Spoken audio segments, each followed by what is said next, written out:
Hello and welcome to today's Port of Los Angeles media briefing. I'm Philip Sanfield, the Port's Communications Director. Joining me is Executive Director Gene Seroka. It's great to be with you, Gene. It's been quite a month. Philip, good to see you as well. And yes, we're in a very unique moment for global trade, something we'll discuss in depth today. I'd like to extend a special welcome to all the journalists joining us today, many of whom registered for the first time. We appreciate your interest. In recent weeks, I've had the opportunity to speak with many of you regarding the latest supply chain developments. Here at the Port of Los Angeles, we recognize our responsibility to provide timely and accurate information, along with our perspective on future trends. It's exactly what we plan to do today.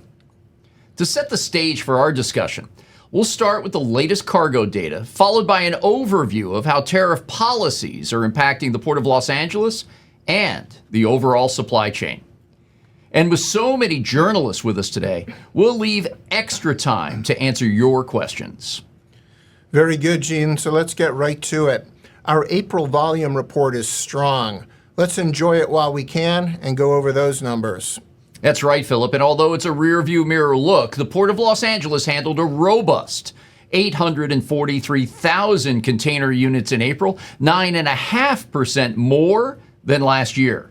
This ranks as our third best April on record, surpassed only by the pandemic years of 2021 and 2022. In fact, the port has now seen 10 straight months of year-on-year growth, driven in part by retailers and manufacturers bringing in cargo ahead of tariffs. Focusing on imports, April volume landed at 439,000 20-foot equivalent units, a 5% increase over last year. That boost is largely due to importers getting a last push of cargo before the tariffs hit, a pattern we've seen play out since last year.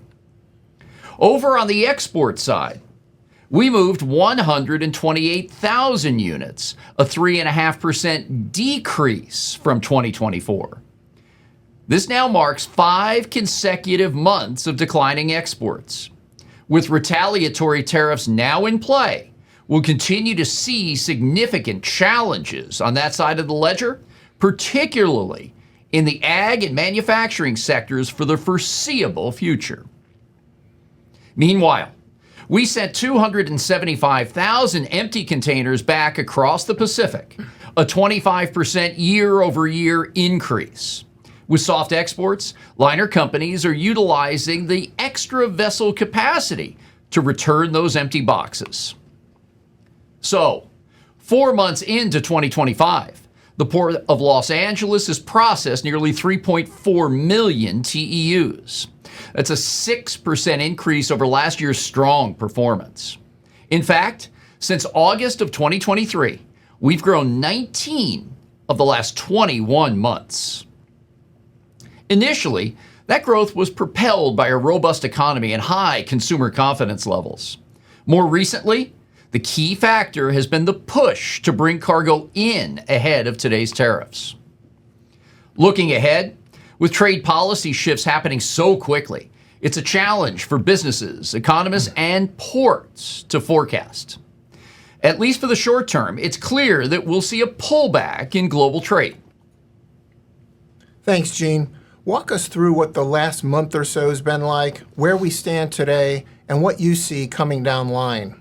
Well, Philip, the whipsaw effect of information has really impacted financial markets, consumer sentiment, and business certainty, all starting with tariffs. According to a report by the Wall Street Journal just last week, there have been 55 trade policy changes since January. And as has been in the headlines more recently, tariffs shot up to 145% for all imports from China. And then after negotiations in Geneva between China and American leadership, we saw that drop to 30% on average. Please remember, tariffs for the trillions of stock-keeping units that come into this country vary widely from that 30%. So the uncertainty remains. Tariffs are still elevated, and these deadlines coming up will cause for a little bit of trepidation, not knowing where we'll all land after the pauses of 90 days with respect to China and the rest of the world. The Yale University Budget Lab right now is estimating that the effective tariff on Americans is between 16 and 18%, the highest it's been since 1934. Over on the cargo side of the business, the impact is real and playing out just in front of us like an industrial theater concept. For the month of May, 80 or so sailings were expected to arrive in Los Angeles. 17 of those have been canceled. As of right now, 10 cancellations remain on the books for the month of June. And as we had been talking about, volume in the first week of May here at the Port of LA was down more than 30% on the import side of our ledger. The May volume drop is likely to be substantial when we close the books on this month, although it is really difficult to forecast right now with the sliding information, vessel utilizations, and seemingly this stop-start focus on various negotiations. So what's next? We'll probably see that uptick in origin bookings, especially from China. But I don't see a surge that would really overtly impact this Port of Los Angeles. On the ground right now, we have less than 30% of the number of containers that we had during the peak of the peak during COVID. And according to my counterparts in Singapore, Hong Kong, and many other ports in between, both private sector and port related, we're seeing bookings pick up. Maybe part of that is to help scoop up some of the cargo that was manufactured before the high 145% tariffs went in. But overall, as far as rushing to buy before these self-imposed deadlines, remember that these prices are still very much elevated. What probably comes out of this are lower inventory levels across the board, less selection for American consumers, and maybe higher prices. A number of major retailers over the last week have announced that tariffs can do only the impact that many thought and cause prices to rise. Consumer sentiment and that index is at its lowest since 2022. And just last week, Moody's was the last to lower the U.S. credit rating from AAA to AA1. And right here on the docks, the impact was visible. Fewer containers mean less work on the waterfront. From the number of labor gangs that are out there responding to the shift requirements of cargo, to the truckers and the warehouse workers, the impact was felt almost immediately during that first week of May. And here's another important note as far as trying to see over hills and around corners. Nationwide job loss in the retail sector for the first 4 months of this year is 64,000 cuts. That's almost 4 times the amount of job cuts in retail during the same period last year, and this comes before the real impact of tariffs may be felt. So in summary, likely what we'll see is a little bit of an uptick in bookings in Asia and cargo coming over. You won't see a deluge of freight here at the Port of Los Angeles. That likely means that there'll be lower inventory across a variety of retail sectors and in the parts supply part of our business for American factories. That'll leave us with fewer selections of products and likely higher prices. But for now, uncertainty remains in every business meeting that I have, and trying to find a way to make the best decisions for companies possible still remains elusive. Gene, thanks for that great overview. Amid all this uncertainty, how is the port itself moving forward? Well, because of our strong financial policy over the last decade, Philip, it's our intention to continue our investment through cycle, whatever it may be. The infrastructure projects that we have on the ground now total more than $2 billion US, capital improvement. What we see today are about 3,500 construction workers on the job every day. I want to keep those women and men out there working. It may give us a chance to accelerate projects and complete them faster than once thought. We'll continue to invest in our workforce, whether it be the goods movement training campus brought about by the ports of Long Beach and Los Angeles, along with the state of California, or right here at the Harbor Department of Los Angeles. Human capital is our greatest investment. And we've had some talk here locally about the fact that if there are fewer jobs on the waterfront because of lower amounts of cargo, let's redirect some of the effort on the terminals to preventative maintenance and improving the equipment, prepping the yards, because it's rare that you get a dip in volume and you get to reset and situate all of this work. This equipment's been humming for years now, and a chance to keep people at work while improving the equipment will be right in our line of sight. As I said in the opening, there's no doubt we're in a very unique cycle. These tariff policies are more widespread and sweeping than any we've ever seen in our lifetime. The most important thing that we can do is keep a steady hand as we navigate, leaning on each other and knowing that so many depend on us. I know that many of the journalists watching have so many questions today on all of this. So back to you, Philip. Let's hear from them now. Thank you, Gene. We'll start with questions that have come in advance, excuse me, but we'll get to chat box questions as well. So if you're first time, please look below at the bottom of your screen. You'll see the Q&A box. Go ahead and type in there and include your name and affiliation. The first question is from Ray Nakafuji from Nikkei News Outlet. What is the status of trade with Japan and other Asian countries aside from China, and how does this compare to the first Trump administration? Ray, thanks, and Nikkei joining us today. Right now, after the first 4 months of the year, trade with Japan and the Port of Los Angeles is down about 6% compared to the same time in 2024. That shows that there has been some impact based on trade policy on this all-important decades-long relationship. Japan is still our second largest trading partner, and these friendships around trade, business, and culture run deep. We haven't seen this type of activity since the Smoot-Hawley Tariff Act of the Great Depression. And while there's much more to do in this area to get some finality to the negotiations, it's going to continue to be bumpy for a while. The first tariffs that went into place back in 2018, the spring to be exact, on Section 232 and 301 items, were a little bit more narrow, and although they did have some impact, this is the widest that we've seen. And the impact across the board of finished goods that come in from Asia that we traditionally rely on at the retail level, to parts and components for American factories, coffee, juice concentrate, avocados, bananas have all been hit by tariffs.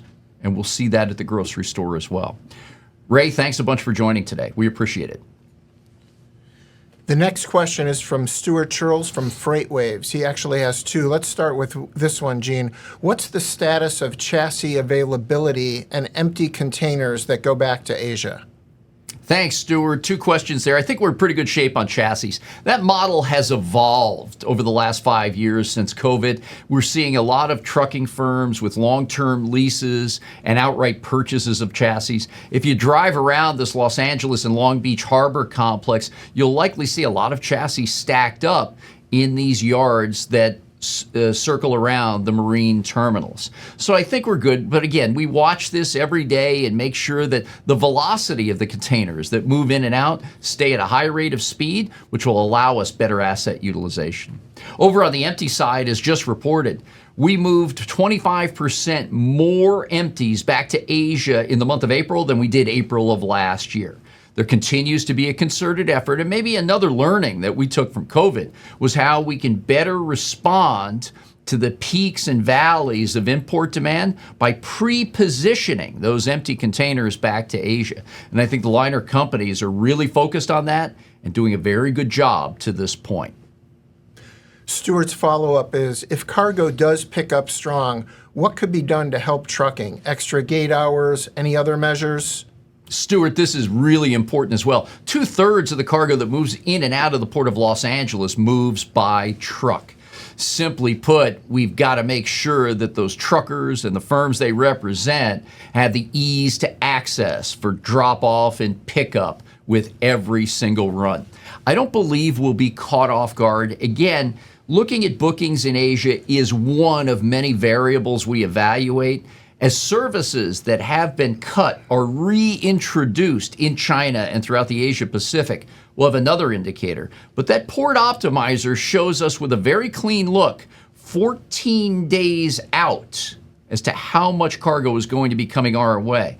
More than ample time to get ready with our great skilled labor on the docks, the necessary property, and the machinery to move all that product.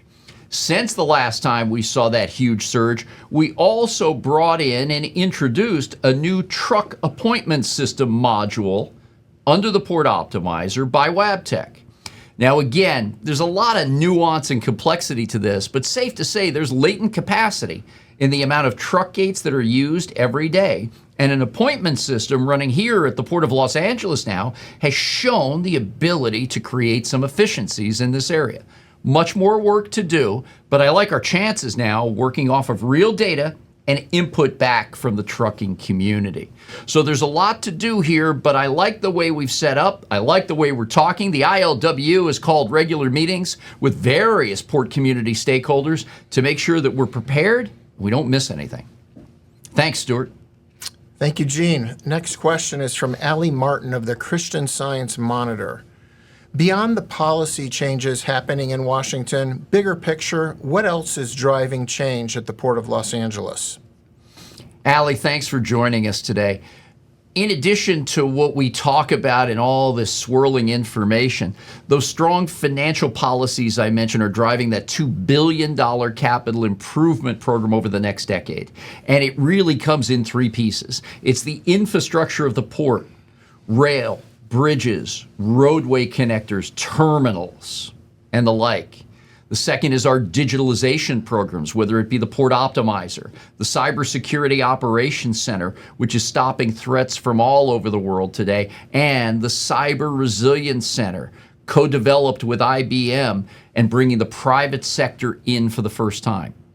The third piece of this is all the investment we're doing in our community. 10% of our operating income goes to our public access investment plan, which builds up waterfront attractions and public access opportunities from retail, dining, to entertainment. Our efforts around sustainability cannot be understated. With our goals over the next 10 years to have zero-emission cargo handling equipment and heavy-duty trucks, we were the first in the nation to bring in a zero-emission container ship, the Maersk last August, fueled by e-methanol, a 16,000 TEU workhorse-type vessel that came in here as effectively the first ever zero-carbon container ship to Los Angeles. So there's much more work to do in front of us, but our overall 5-year strategic plan of building world-class infrastructure, sustainable and safe supply chains, strong financial performance, and tremendous relationship with stakeholders will continue through this cycle. Thanks, Allie. Gina, Allie has a follow-up. What about the Port of LA transcends politics and policy? What won't change at the port? That's a great question, Allie, and for us here at the Port of Los Angeles, we have to stay apolitical. We have to work with a broad variety of private and public sector interests, policymakers, elected officials. And as you know, the cargo that traverses our port reaches each one of our nation's 435 congressional districts. We can tell a Congress member in suburban Kansas City how many jobs are created, the dollar value of imports and exports, and the tax draw on all that economic activity in his specific district. It's very powerful. Our job is to connect the world via trade. We're a gateway to and from a $33 trillion economy in the Pacific Rim. We bring United States agricultural products and famous brands that are manufactured right here across the world. And it's our job, especially here in Los Angeles with the port, to build long-lasting relationships, to make sure the trade can transcend discussions in other directions and make sure we keep our eye on working together very closely. Real thoughtful, Ali. Thank you. Thank you, Gene. I do see some questions coming in the chat box. I want to encourage you to keep asking. We will get to them in a few minutes. Romaine from news agency AFP, your question cut off mid-sentence, so if you could repeat it, we'll try to get to it in a few minutes.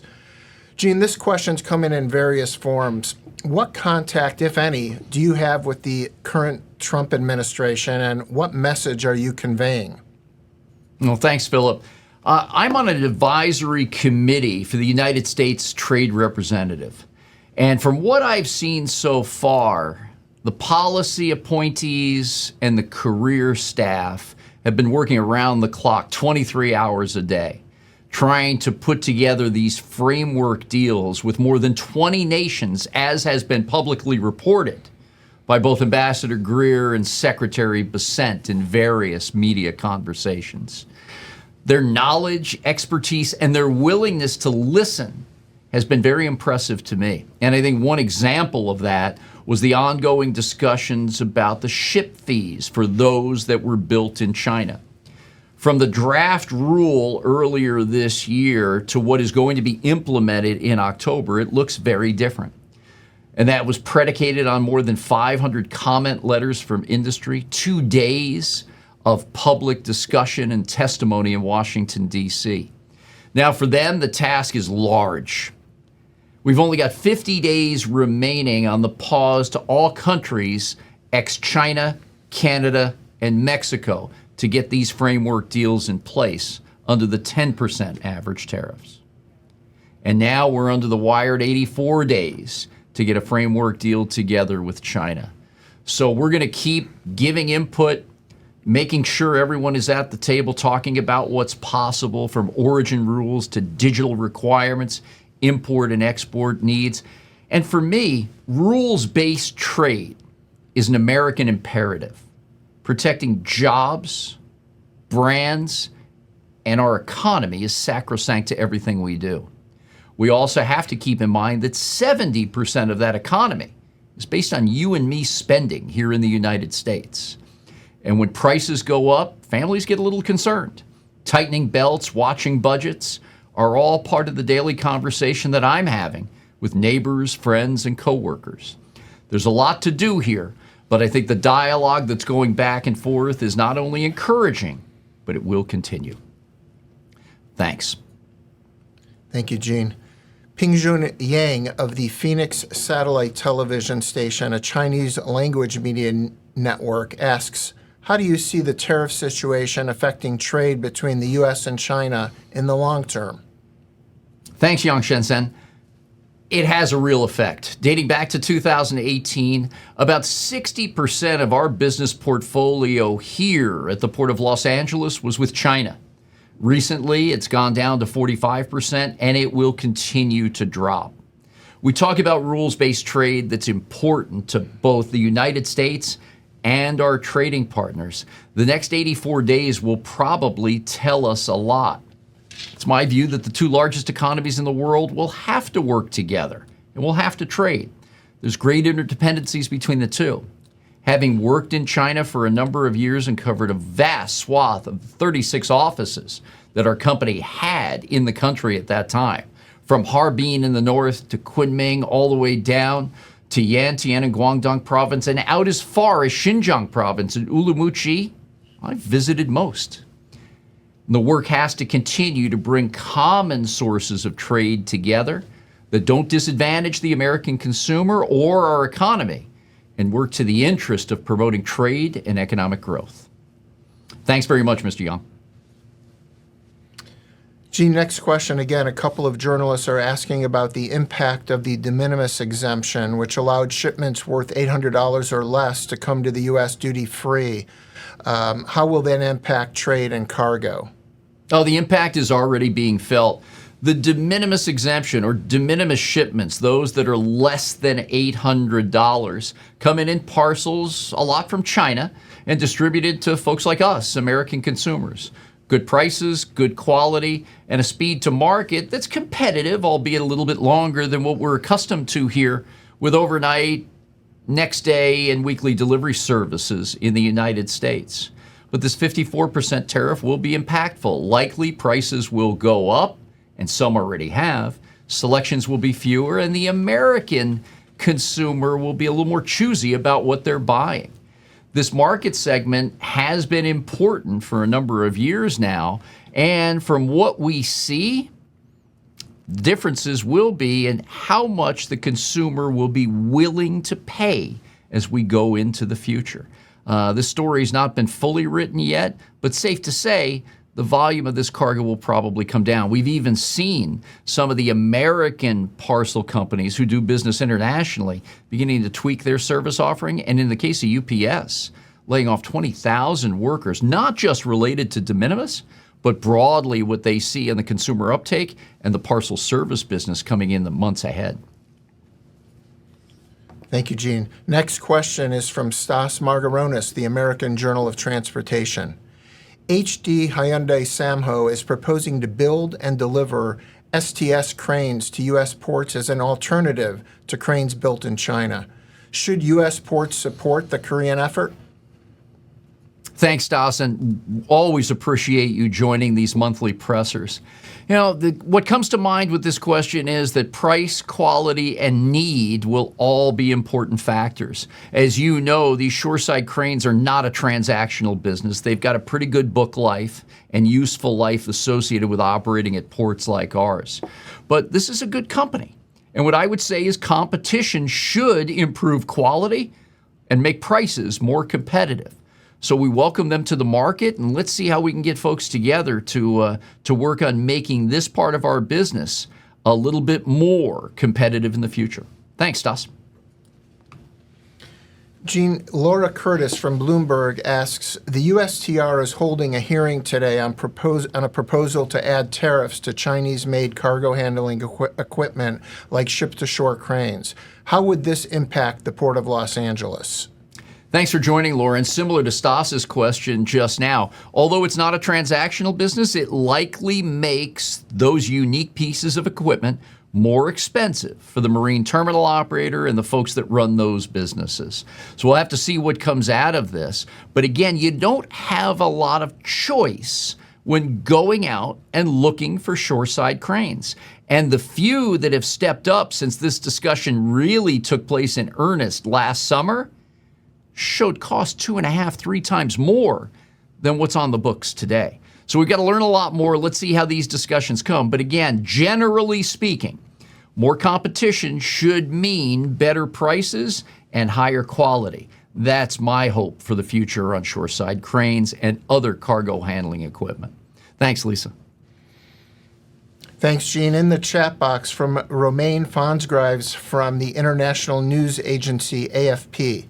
You've mentioned that bookings are picking up modestly because tariffs on Chinese goods were reduced from 145% to 30%. Can you give examples of goods that are being imported now despite the tariffs and other goods that may not be ordered because it doesn't make sense to import at a 30% tariff? Well, this information, Romain, is pretty fluid, and we always appreciate the AFB joining us.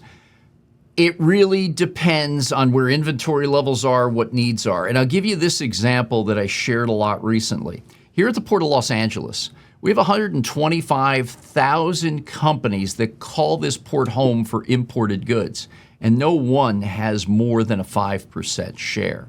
While some of the big and famous brands did a lot, even going back to the campaign trail last summertime, of advancing inventory and bringing in extra product to build up their stocks, not everybody could do that. Here closer to home, think of your neighborhood hardware store who has to buy products now at 30 or more % margin and cannot necessarily pass on those costs to the consumer because they'll become uncompetitive with the big guys. So there are a variety of different coverage areas here. What I heard most recently last week is that you may start seeing hospital supplies flow more quickly than some other products. Some manufactured parts and components because inventory levels are dipping down. And when you look at a line shutting down at a manufacturing plant that could be between $2 and $5 million in losses per hour, you may want to keep those plants running. Syringes, IV drips, ventilators that have to go to hospitals and medical facilities will keep moving. And then there are companies right now that are cutting it really close to seasonal products. Think summer fashion, back to school, Halloween. May is traditionally the month where a lot of purchase orders go in for the year-end and Christmas holidays. It typically takes about 3 months to send an order to a factory, have those goods made, and get them ready to ship from Asia to the United States. So this 90-day pause is not a long time in our business. Now, what we'll see on some of these upticks, too, are that maybe products are taking up space on factory floors. Some workers were sent home, calling them back, repositioning ships to key locations like Qingdao, Shanghai, Xiamen, Yantian. Takes a little bit of time as well. Then you've got the 2-week steaming effect over here to Los Angeles before we distribute to 15 major hubs throughout the country. This is complicated, and it's very difficult to shut down the supply chain to the degree we did and then fire it back up without any kind of bumps in the road.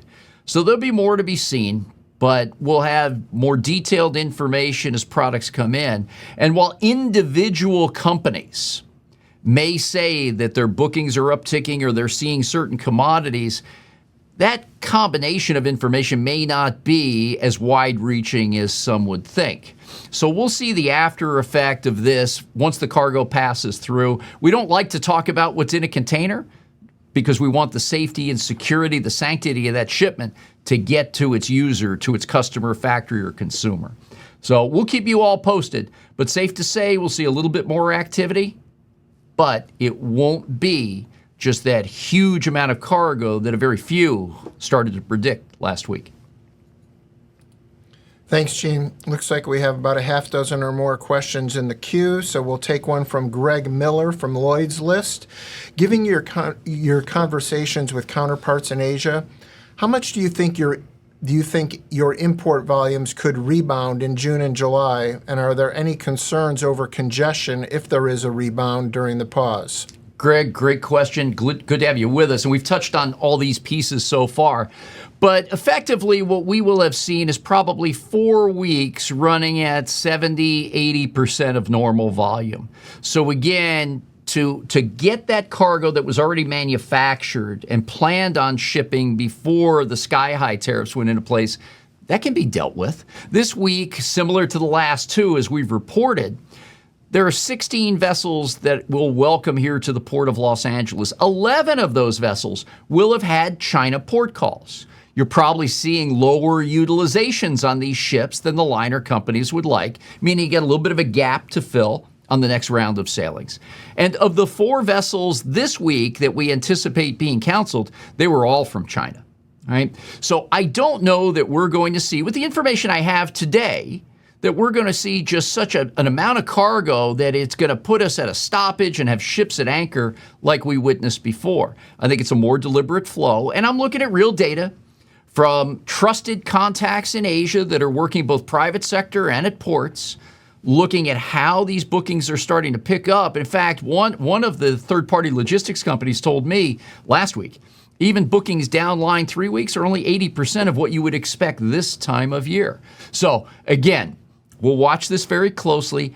I think we'll get enough advanced information where we will not be caught off guard. And that's in part while we're having these prep meetings with the railroads, trucking firms, terminals, longshore labor, and so many others to make sure that we've just got our eyes wide open. But again, I don't see anything happening that would be just absolutely a shock to the entire system. Thanks, Greg. Gene, a couple questions from Levi Sumagasai from Cal Matters. During your last briefing, you mentioned big brands from China had paused sending goods to the U.S. because of the 145% tariffs. Have you heard of big brands changing their minds based on the change to 30% tariffs for the next 3 months? Yeah, Levy, thanks for the question. And some have resumed bookings, as I've said. There's cargo that's on the ground that they made commitments to through purchase orders. They're going to have to pick that cargo up and bring it over. But again, a lot of these, we can't generalize here because of those 125,000 importing companies that represent their goods coming through the Port of Los Angeles. But safe to say, if there was a little bit of a shortage on stock, or if some felt that the 30% average tariff might go higher, sure, people jump back in.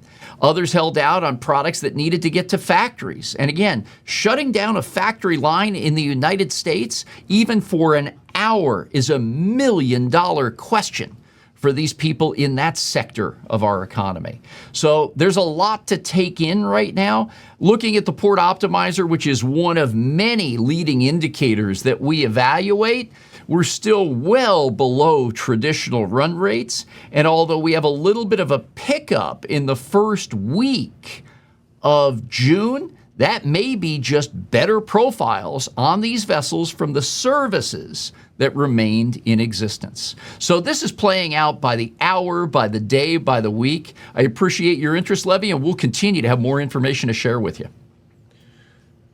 Gene, Levy's follow-up. Any estimate of what percentage of port workers will be able to get work during preventative maintenance, and how long could that work sustain them?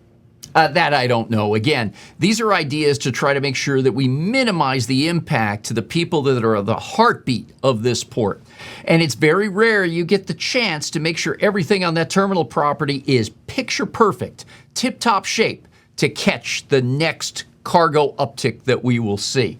So I know that the Pacific Maritime Association, the employers group, will continue to work very closely with the International Longshore and Warehouse Union up and down the coast at all 29 ports they represent. Here locally, I have an interest in making sure we keep as many people on the job as we can and offering suggestions to see how we can keep that moving forward. Thanks, Levy. Gene, Bill Mongaluzzo, Journal of Commerce. Looking ahead to peak season of this year, how will imports compare to peak season of last year? I have no idea, Bill. This is going to be really interesting.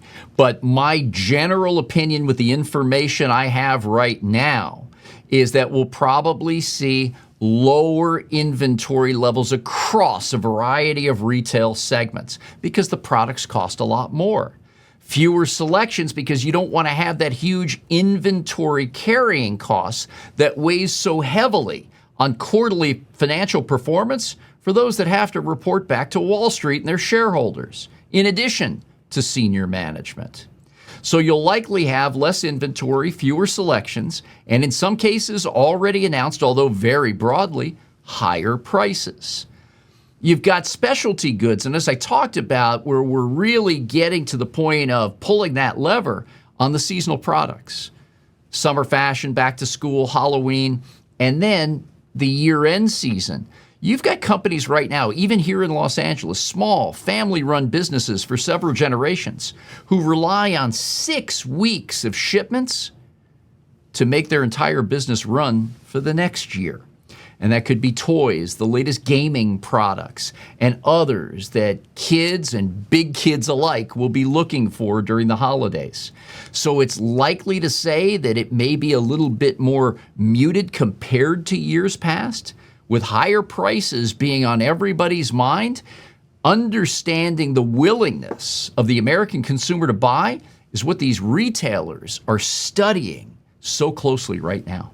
Thanks, Bill. Again, this story will continue to develop. Okay, Gene, Keely Webster from the Bond Buyer is asking, are you optimistic that agreements can be put in place before the 90-day pauses end? And has the 90-day pause with China on escalation of tariffs affected the impact on other countries? Kiwi, yeah, I think all of that's in play. And to talk about this is a little bit different vernacular than maybe some of us are used to. Bilateral trade agreements usually take a long time, year and a half, maybe, plus or minus, thousands of pages of rules of trade, and very important work that has to be prescribed and sometimes legislatively approved, depending on the nations involved. As the administration is calling this, these are frameworks for trade agreements. The speed at which could be accelerated if basic four corners of likability are met, as an example.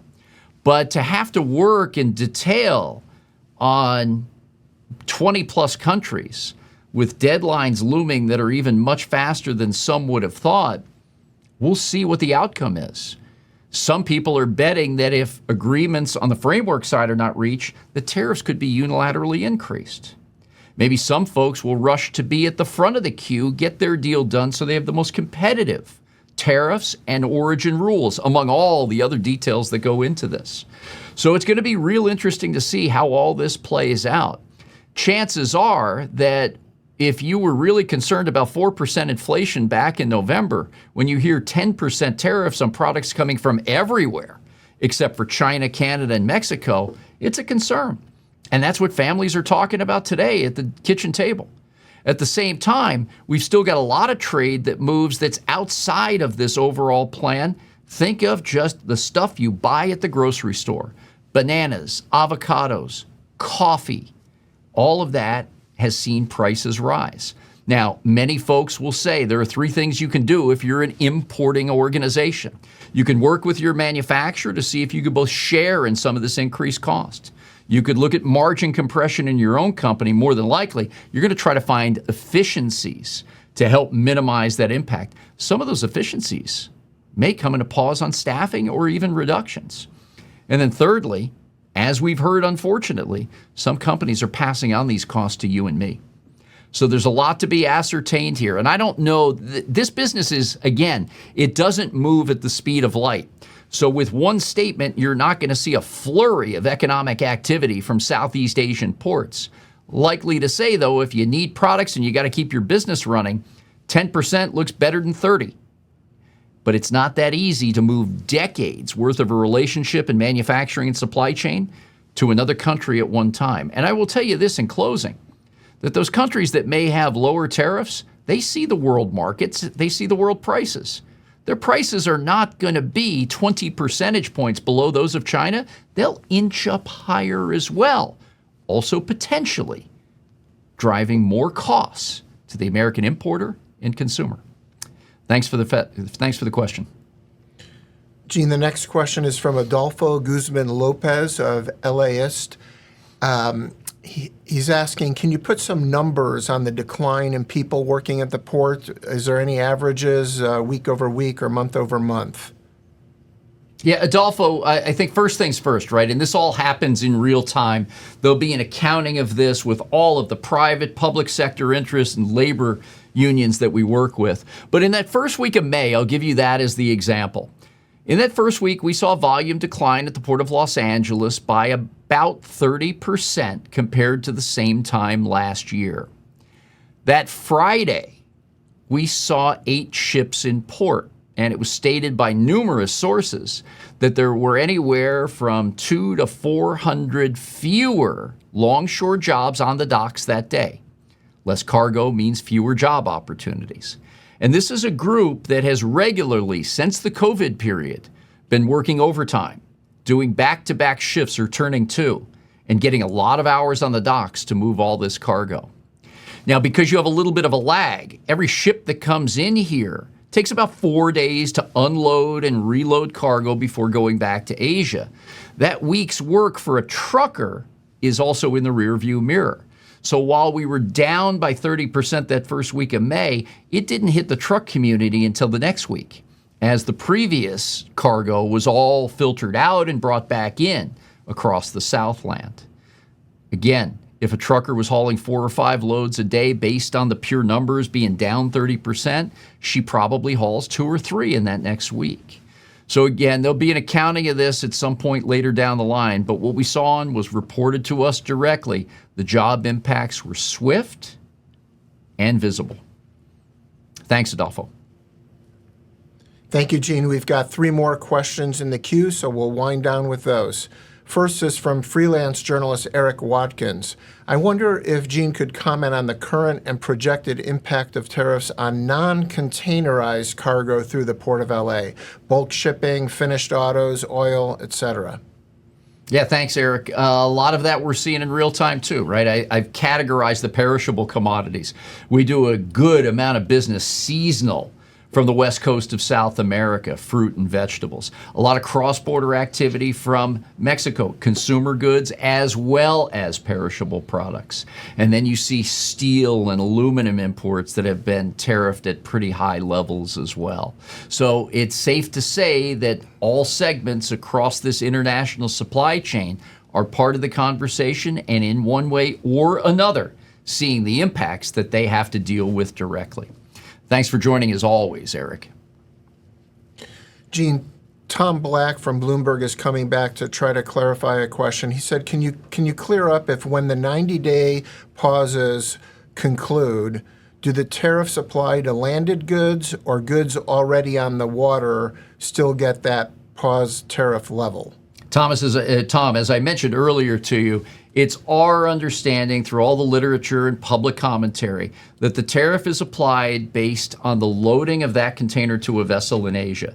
If tariffs change midstream and the cargo is coming across the Pacific, it will have no impact on that shipment, nor will it be on the landed cost. Now, there are specific caveats and specific areas of exception, but that's the general approach. And why, when on April 2nd, the tariffs were unveiled in Washington, there was a specific so-called grace period to allow shippers to get on the vessel that they were trying to depart Asia with that particular week.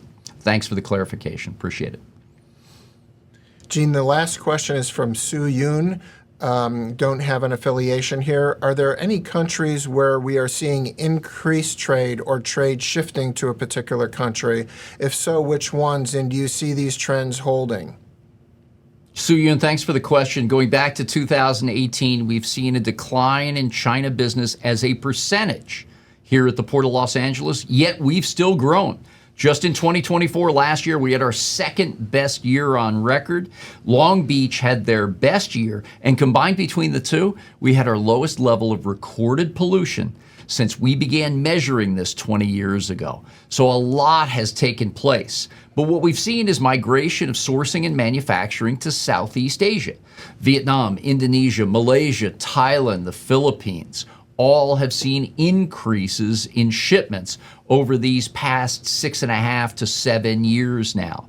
It's, again, not necessarily transactional, but folks are looking at, on the import side of the ledger, China plus 1, plus 2, plus 3 countries that they can source from. They also know that they're not going to see price points that are going to differ greatly because of an overall market demand for goods. So just shifting away from China to a Southeast Asian nation for manufacturing is not going to yield steep discounts. So this is a lot that the procurement and merchandising executives are evaluating right now. A lot of the companies I talked to last week while we were in New York talked about putting the pen to paper on math and trying to figure out, at these price points, at these tariff levels, does it make sense for me to bring in 50% of my normal cargo, 30%, 100% of what I expected? So each company's a little bit different, but there's an evaluation taking place just to try to get some notion that they can represent to their company, to their shareholders, or to others who were influential investors in their businesses,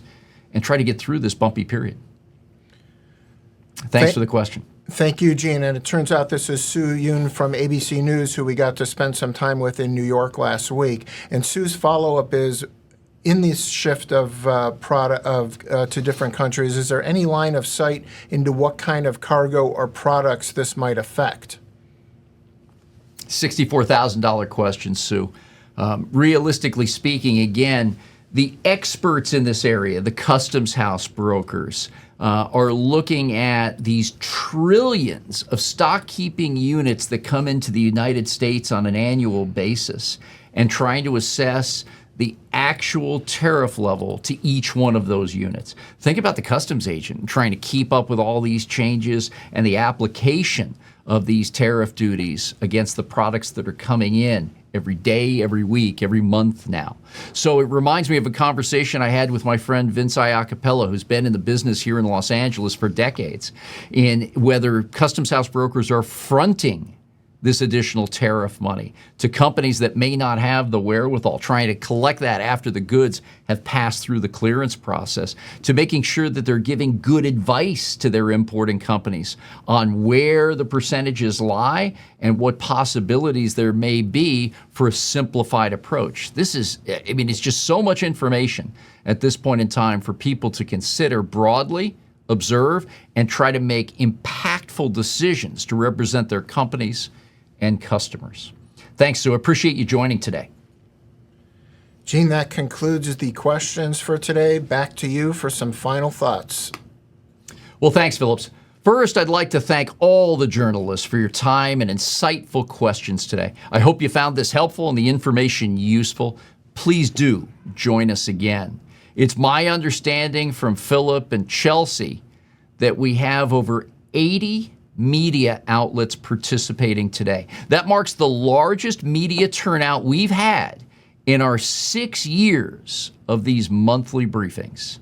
Thank you all very much.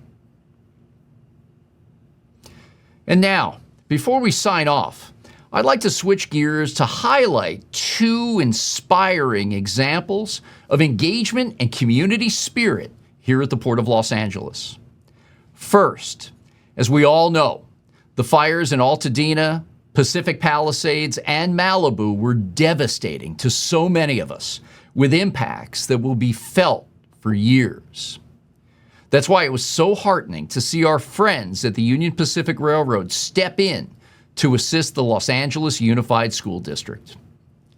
When Atlanta Public Schools graciously offered over 500,000 KN95 masks dedicated to LAUSD students, the UP quickly volunteered to transport them across the country.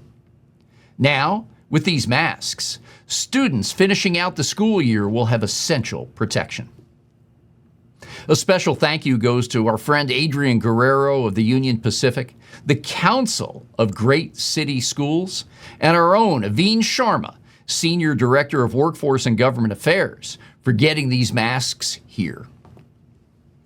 Secondly, while the United States, troops, and families around the world commemorate Memorial Day, here in Los Angeles, it also ushers in Fleet Week, an annual celebration of our nation's military and sea services. Nearly a decade after our inaugural LA Fleet Week, we're gearing up for another incredible event starting this Thursday and running through Memorial Day. LA Fleet Week provides a meaningful opportunity for Greater Los Angeles area to honor our U.S. Armed Services and recognize their dedication to protecting our country. It also allows us here at the port to express our gratitude to the United States Navy, Coast Guard, and Marines for their role in ensuring safe maritime trade in our waters. This event has grown to be one of Southern California's largest Memorial Day weekend celebrations. It offers the community a chance to engage with U.S. service personnel and get an up-close look inside the visiting ships. It also allows sailors to explore our fantastic city, especially with the attractions along the LA waterfront, where they can participate in all the exciting activities we have planned. This year's expo will feature displays and demonstrations. There'll also be daily aircraft flyovers, food, drinks, and live entertainment. Plus, we'll kick off the festivities with some great welcome parties for both visiting military and the community. For all the details, check out lafleetweek.com. And if you're in the area this weekend, please join us. It promises to be a memorable experience for everyone. Thanks for joining us today. We look forward to seeing you here again in June.